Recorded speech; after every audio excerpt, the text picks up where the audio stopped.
There's a lot of interesting things being done in decentralized finance at the moment, DeFi. This is all kind of very, very new tech.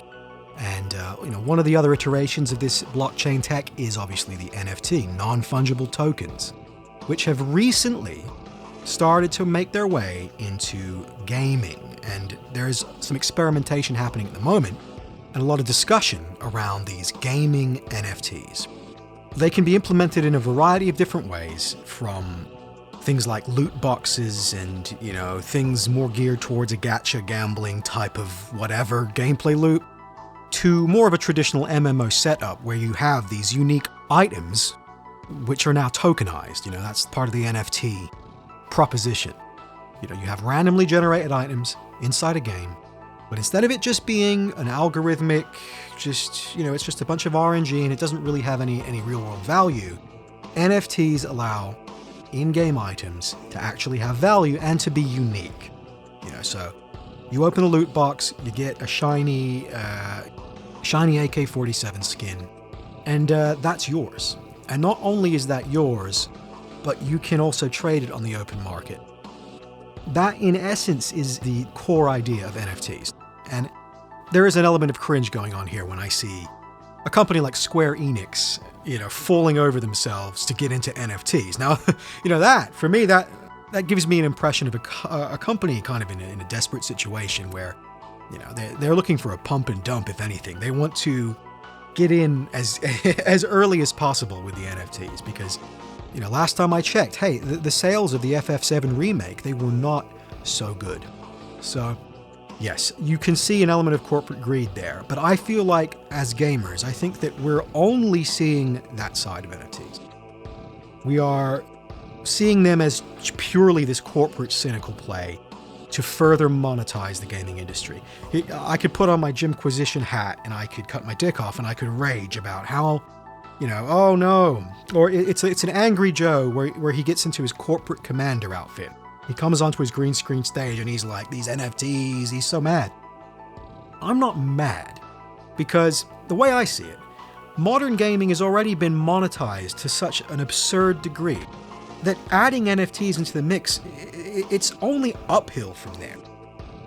And, frankly, if you're the kind of guy that plays, Counter-Strike or Genshin Impact, Fortnite, Destiny, like any of these grind games, well, you're doing that for free, right? You're doing it for free.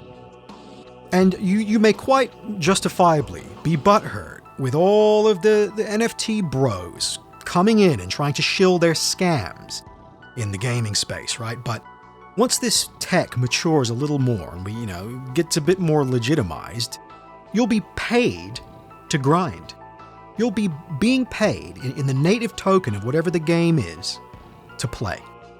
And if you're one of these totally dysfunctional whales, quote unquote, that they are the real big spenders targeted by these companies that simply, they cannot resist but grind for that new waifu skin, And that's what they're going to do. And they're also going to purchase in-game currency.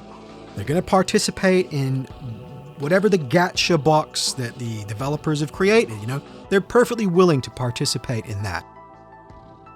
With NFTs, all that's going to change is you're just going to be paid to do that. So, yeah, I'm not going to jump on the outrage bandwagon for the time being. Now, full disclosure, I hold crypto and I believe in cryptocurrency, and some people will turn around and go, oh yeah, well, it's either a scam and it's all just going to go to zero eventually, right? That's the one criticism I hear a lot. And the other one is, you're playing into Globo Homo's hands, and the Great Reset will totally implement crypto and create this, totally locked down and dystopic system of control, right? And, oh, okay, well, possibly, but at its core, the thing I like about cryptocurrency is the ownership part. The fact that I don't have to trust a bunch of sketchy elves, who work for these central banks that have, if anything, that they're trying to inflate away my future right now. Our legacy financial system is causing these problems, and they have no solutions in the pipeline. They continue to lie about how much of a problem inflation is when our currency is being inflated at a rate of about 7% a year at this point. meaning that your wages that you were paid a year ago are now 7% less valuable.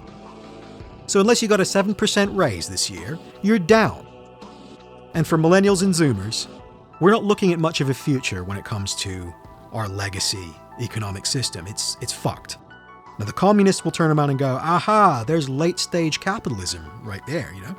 So the solution is obviously communist revolution. Now, okay, that's a terrible idea. And the only people really supporting the whole communism as a solution to the economic situation that we're in, the only people supporting that are people that actively want to destroy what's left of our old system and our old way of life. Everything's been globalized into a complete dystopia. And then these insane communists, they want to just take things that extra step so that we're literally it's a Soviet nightmare. But guess what? They aren't going to win this one. Thank God. Because just like in the 20th century, the working class are the ones that are going to make this decision. And when presented with an alternative like cryptocurrency with real ownership, that is an anti-communist notion. To actually have ownership over your assets and in such a fundamental and cryptographically true way. Provable on the blockchain, This is my car. This is my house. Checkmate, commies. And then they're going to go, well, that's racist. Crypto's racist. In the same way that the free market is racist because it's a creation of capitalism, it's a creation of a system that is inherently unjust, therefore, blah, blah, blah, blah, blah, word salad. None of that means anything when it comes to crypto. It is the antidote to leftist philosophy because all of their covert anti-white rhetoric that they disguise as, advocating for equality, it all just goes out the window because this is a tamper-proof system. This is a trustless system, and it's completely objective. There's no gatekeeping, there's no barrier to entry, there's no classism, there's no racism, there's nothing there for leftists to really even use as a bludgeon, right? As an argument, because they're always using these critiques of, our free market, our system, right? They're saying it's a white supremacist system. Now that sounds absurd, but the fact is, they're using all these linguistic games so that you spend all your time attempting to argue, flailing around, attempting to defend yourself, and then you lose. In the long run, you lose because they've confounded you with this narrative of white supremacy in all Western nations. They're all racist systems and they all have to be dismantled. Well, how can you accuse the blockchain of being racist? There's literally zero barrier to entry. True equality of opportunity, that's what we're being offered. Cryptographically. There's no debate to be had with, an egghead fucking economics Marxist professor from Berkeley, my cryptocurrency, my white supremacy. It's like, you don't have an argument, asshole. And surprise, surprise, the games journos don't seem particularly happy about the rise of crypto either. Well, NFTs are like, greed, capitalist greed. Maybe, but NFTs are not as bad as the legacy gaming industry at all, in my opinion. And all they do is offer you ownership.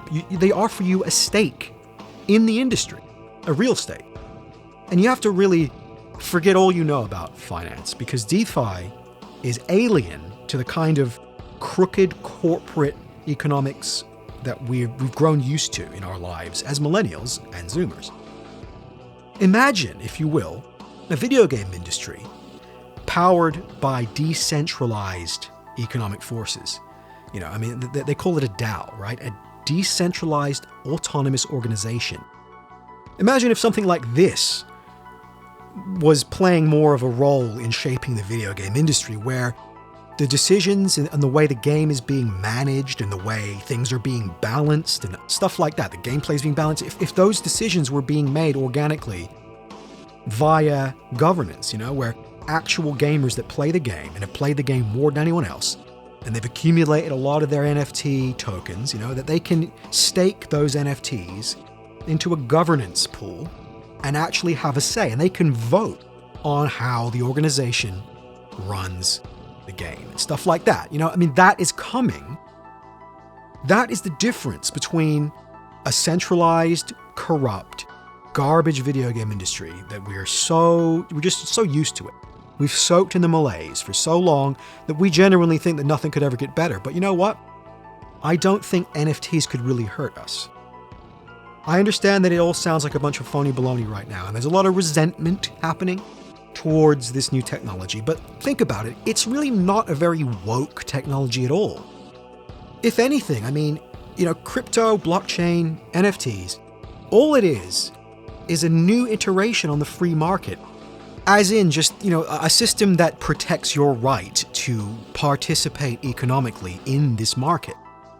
You can do it on a small scale, you can do it on a big scale, but ultimately, society is the thing that's benefiting. Everything is synergizing in a way that is instinctive, right? You can read Marx and you can be all jazzed up about this perceived inequality, and you can get all emotionally and narcissistically invested. Or, you can just throw that out the window and you can be a grug-brained gamer who doesn't really understand all of the Marxist theory, but he's just going to make a decision and go, well, I like working for things that I can own, and I want to take home some money so I can buy games. I can, buy some new waifu costumes. That's what I want to do.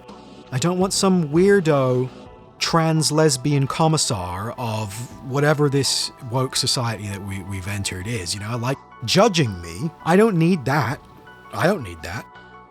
I'm just a humble gamer, and they're saying that if I play Waifu Booba Simulator 5 NFT edition, that I can make money.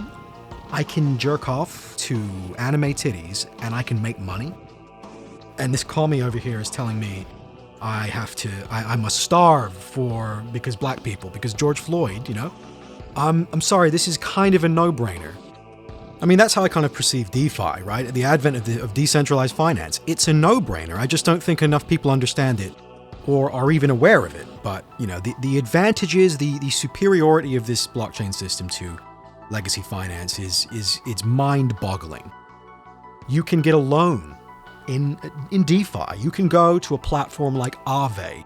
You can deposit some of your Ethereum or some of your Chainlink, right? And you can get a loan on that. You never had to deal with a person at all. Totally decentralized, totally down to you.